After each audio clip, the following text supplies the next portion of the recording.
Kasalanan ko bang pagpantasya ng ate mo? Hindi ko napigilan. Pinapunta mo ako dito nang wala siya. Namiss ko yung mukha niya. Pati amoy niya. Tumigil ka! Umalis ka na dito bago pa ako tumawag ng barangay! Oo na, akin na yung bag ko. At talaga? Iuuwi mo ba ang panty ni ate? Akin na yan! O eto na, isaksak mo sa baga mo.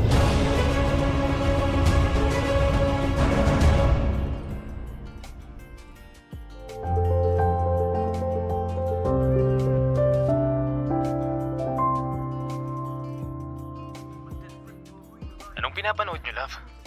Ewan ko nga kung anong palabas to eh. Pero parang romance. Na in love yung lalaki sa babae kahit hindi naman kagwapuhan.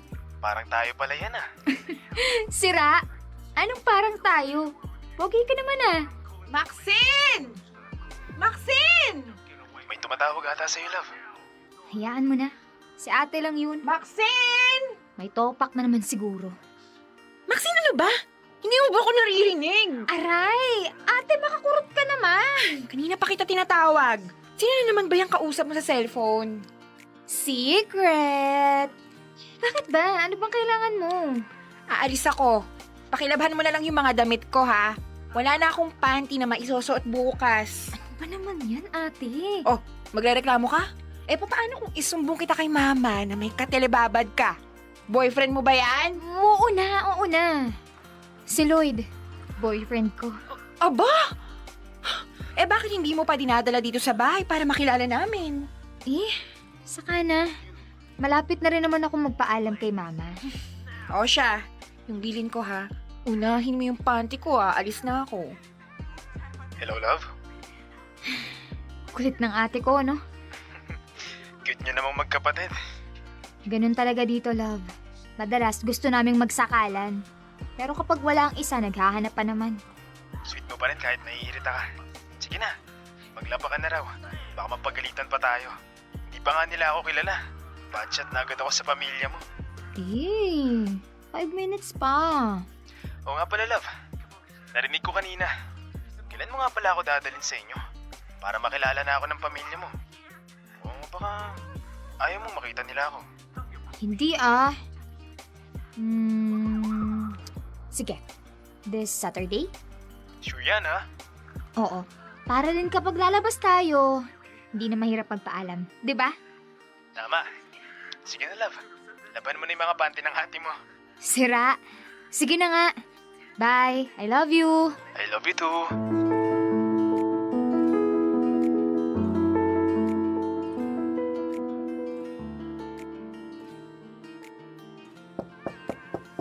Andito na si Lloyd!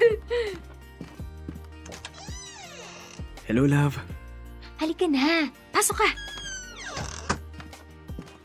Ma! Si Lloyd po. Boyfriend ko. Mano po? Uy, kaawaan ka anak. Ay naku, bigla-bigla na lang may boyfriend na itong si Maxine. Hindi man lang nagsasabi sa amin. May nanliligaw pala. Nakailang pilit na ho ako kay Maxine na pumunta rito para maging legal na ho ang panliligaw noon. At relasyon namin ngayon. Ayaw daw po niya. Baka daw ho kung ano pang magawa niyo sa akin. Ay, ganun ba? Ikaw naman pala, Maxine, nang may atraso sa amin. Kasi baka ma-jinx. Tuwing may ipapakilala kasi akong manliligaw sa inyo, nauusog.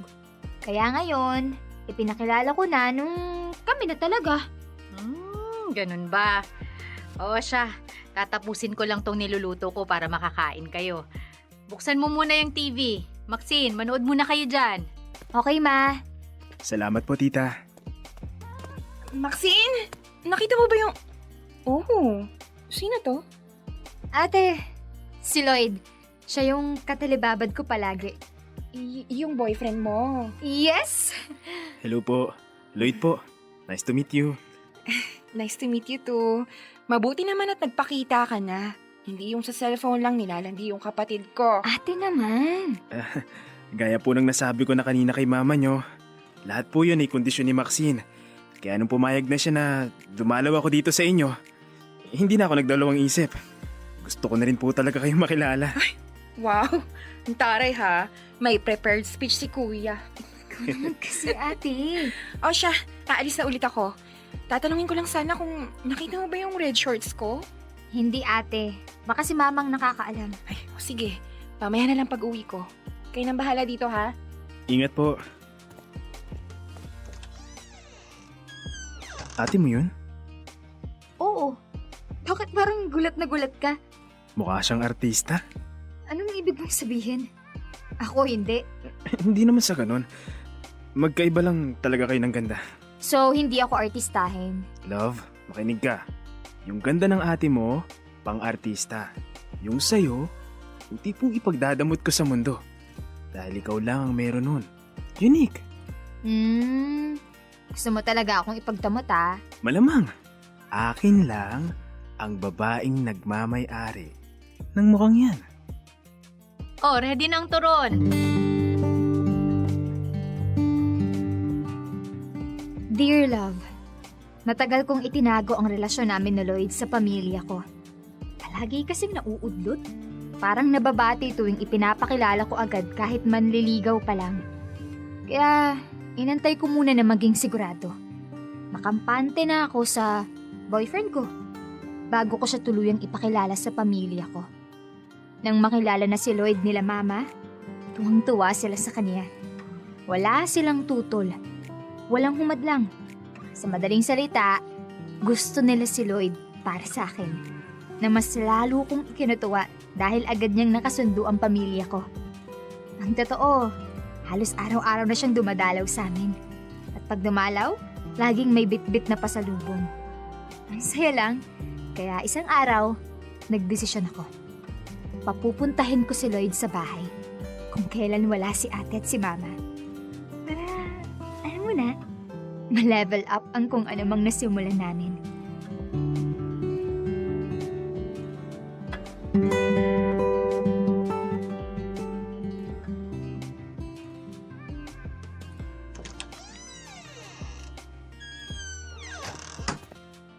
Saan pala nagpunta sila tita, love? Huwag mo nang itanong. Basta bukas pa sila babalik. Bakit ngayon mo ako pinapunta? Naisip ko lang. Baka pwede na tayong mag-level up sa relasyon natin? Ha? Anong ibig mo sabihin? Kailangan pa bang i-memorize yan?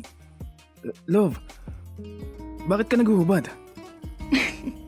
Huwag ka na lang maingay. Sumunod ka na lang. Dito talaga? Sa sofa? Okay lang yan. Flexible naman ako. Okay.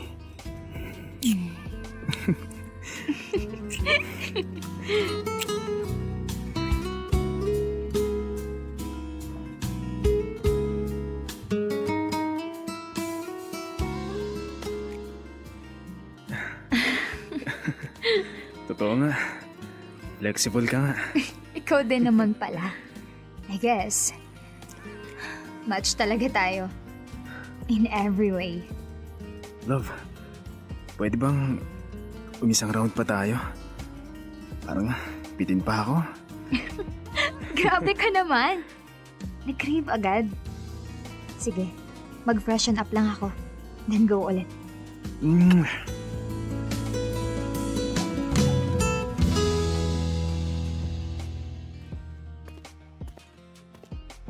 Love! Ready na ako for round 2. Love? Nasaan ka? Anong ginagawa mo dito? Sa kwarto ni ate?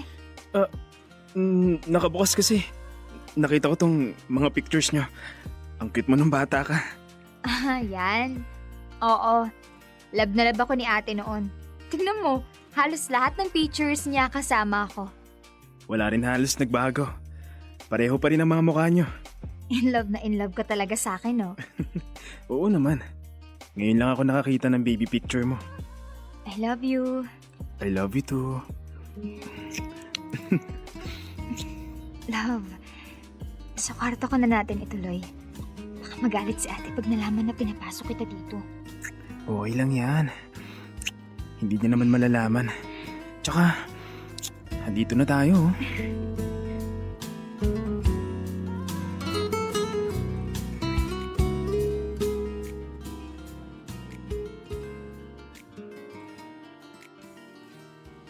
Love, thank you for today ah. You're welcome, love. Nag-enjoy ka naman? Oo naman. Pero teka, bago ako umalis, makikisiar muna ako. Sige, love. May donut pala dyan. Papabaunan kita. Sige, salamat. Ilalagay ko na lang dito sa bag ni Lloyd. Ha? Ano to? Bakit? Teka. Panty ni ate to. Nasa bag ni Lloyd. Love, Bakit nasa bag mong panty ni ate? hindi ko alam kung paano napunta yun dyan, Love. Kadiri ka! Love, hindi. Kaya pala dun kita naabutan sa kwarto ni ate. OMG! Kaya ba gusto mong dun natin ituloy? Kadiri ka! Lumayas ka dito! Maniak! Aray! Love, sandali! Bastos ka! Paano mo nagawa sa akin to? Kasalanan ko bang pagpantasya ng ate mo? Hindi ko napigilan. Pinapunta mo ako dito nang wala siya. Namiss ko yung mukha niya. Pati amoy niya. Tumigil ka! Umalis ka na dito bago pa ako tumawag ng barangay! Oo na. Akin na yung bag ko. At talaga? Iuuwi mo ba ang panty ni ate? Akin na yan! O, eto na. Isaksak mo sa baga mo.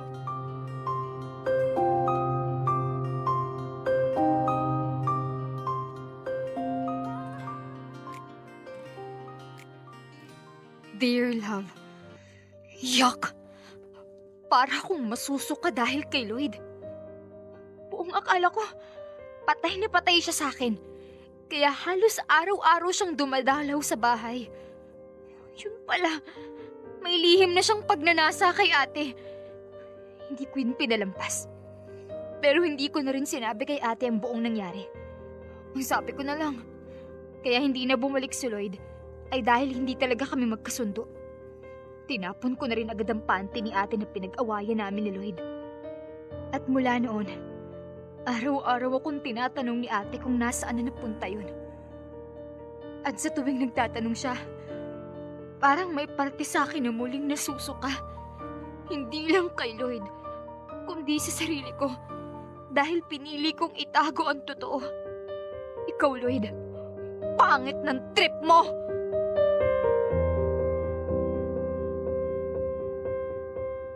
Siin yung panty ko! Favorite ko yun!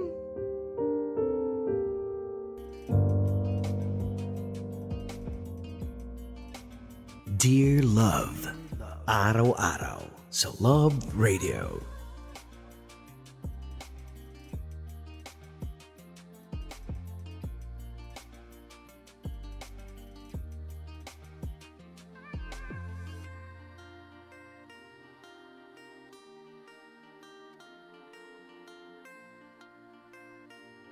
Welcome sa ating Dear Love!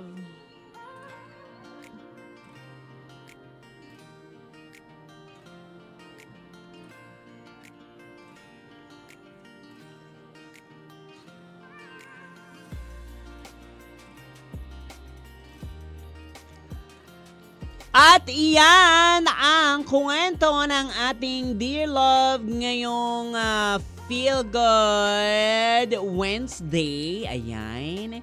Na pinamagatang kontento. Tama ba ako? Kampante pala. Kampante. Ano yung kontento? Charot.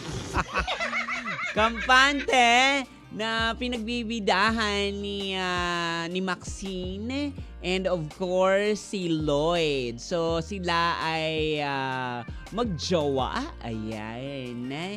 And magjowa sila at itong si Maxine naman ay may kapatid naman din. Siyempre, no? With special party special nabubulol na naman ako. Ano ba naman to?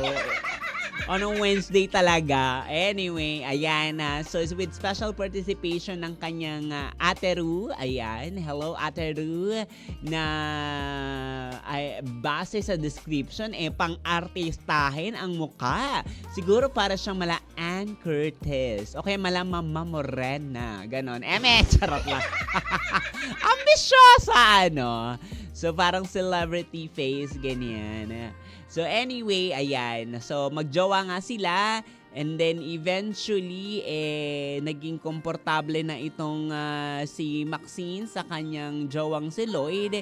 So ito na yung nagkaroon na ng pagkakataon para bumisita itong si Lloyd sa bahay ni Maxine. Ayan. Siyempre, yung mga unang bisita dyan, kasama yung nanay, parents ni Maxine, and of course, yung ate niya, diba? So, nakikita, basically, ni Lloydie ang ate at talagang kakaiba ang kanyang first impression, diba? Talagang parang nagkinang-kinang yung kanyang mga mata sa sobrang ganda. Yan tuloy, nagkaroon ng konting anong tawag? Comparison. So ako, hindi ako maganda, sabi ni Maxine. Hindi naman, kakaiba yung ganda mo. Wow, alam ko na yung ibig sabihin.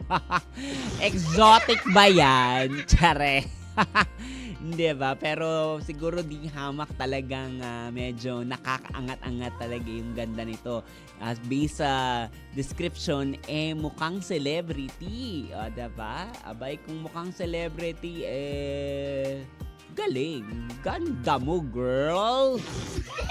At yun na nga, napadalas na ang pagbisita nito ni Lloydie sa tahanan nila Maxine, ganyan. At sinisigurado na dapat ando doon yung ate, 'di ba? So, eventually, nagkaroon na rin ng chance na bumisita ang jowa ni Maxine nang walang tao. At alam mo na ang ibig sabihin yan. Paktay tayo dyan.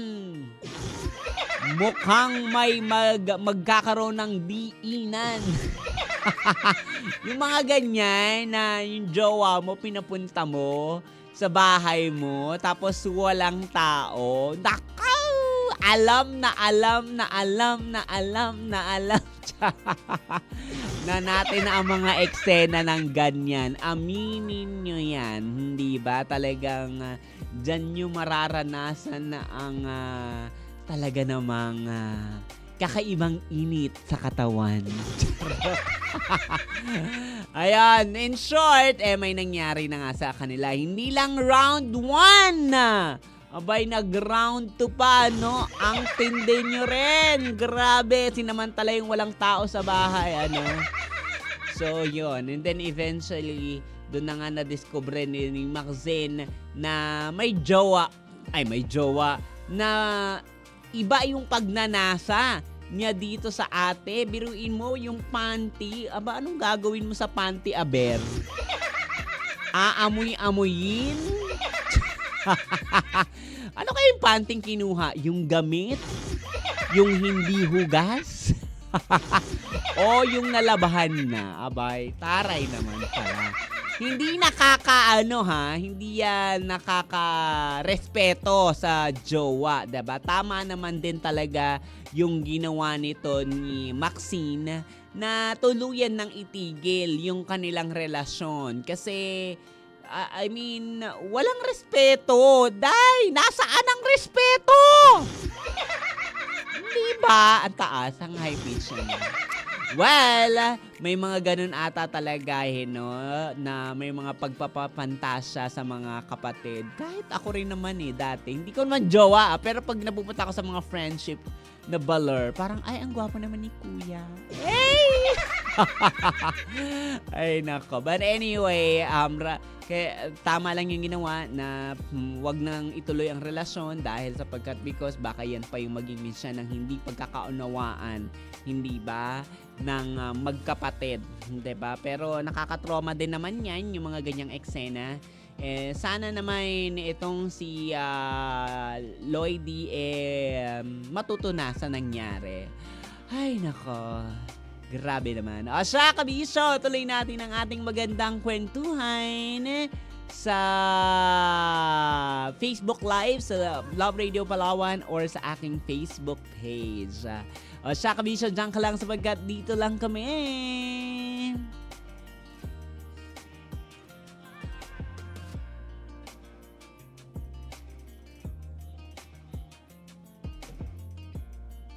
Ayan, magandang morning sa ating mga kabisyong nanonood sa ating Facebook Live. Maraming salamat sa inyong pagantabay.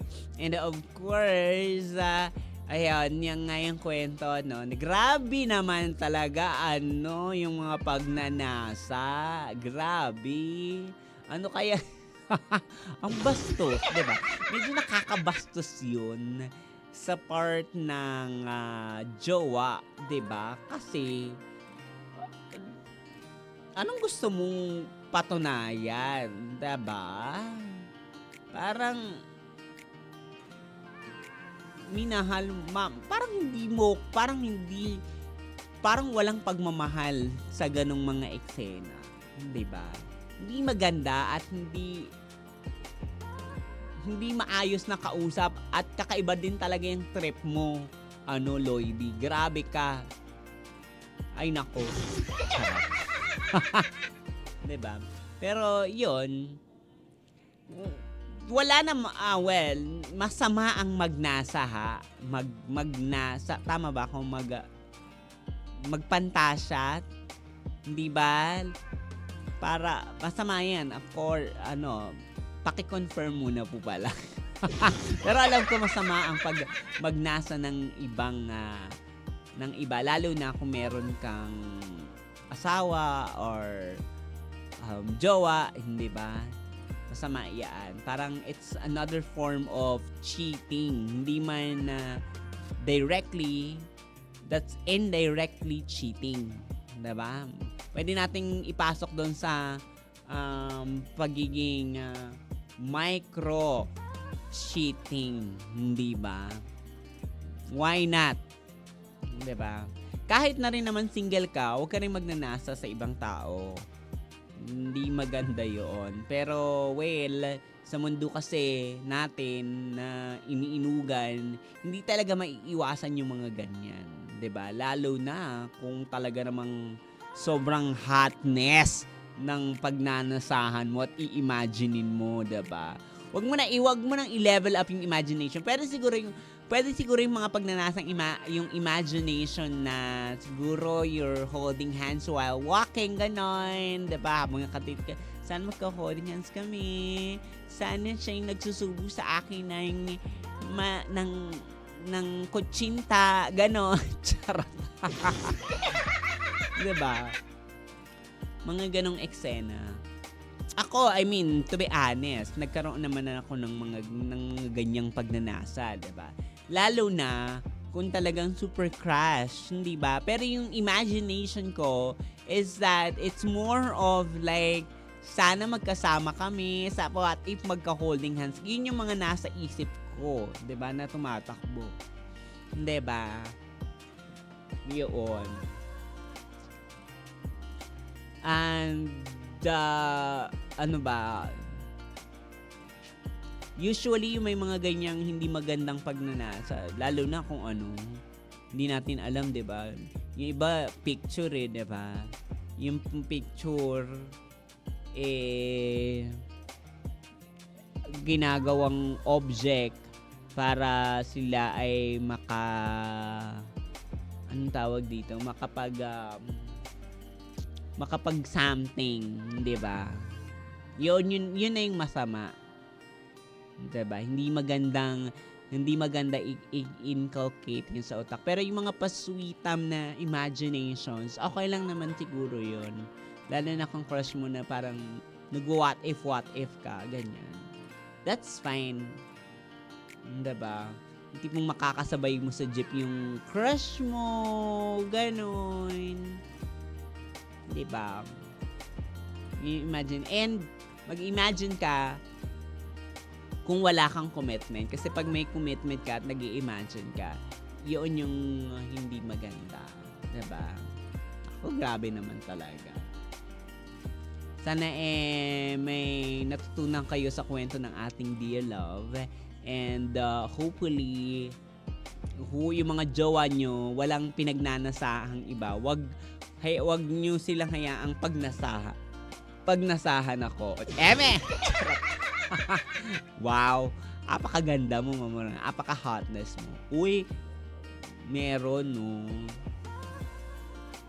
May gano'n. Parang may one time na tanungan ako, ganyan. Ba't ko kailangan mag-send ng picture sa'yo ng kinemis, Kes? Ganyan. So, parang sagot niya, alam mo na, pwede, para pag ako lang mag-isa, oh, taray! Ganda mo, girl! Ganda ka, girl! Diba? Ay, naka. Anyway, so, yun. And, yan ang kwento ng ating Dear Love. Sana nagustuhan ninyo. At sana huwag kayong nagnanasa masyado sa akin. Dahil masyado akong kanasa-nasa. Eme! Diba? And of course, mga kabisyo, I know na sa mga nakikinig sa radyo or sa kanilang mobile app, naririnig nyo na po ang panibagong promo ng MBC. Ayan. And yan ang champion na milyonaryo pa. Very, very soon, we will give you the full detail of this promo, this last season. Kaya make sure nyo lang po na abang-abang po kayo sa ating Facebook page. Diba? For more details. Diba? At kung magkano nga ba yung ibibigay ng champion for our promo this last quarter of season. Yan lang. O siya, kabisyo, maraming salamat sa inyong pag-antabay. And hanggang bukas muli sa panibagong storya ng Dear Love. Kasama pa rin ang nag-iisang mamaharot na pwede mong mamahalin ng sagad-sagaran. Mama Morena. Bye!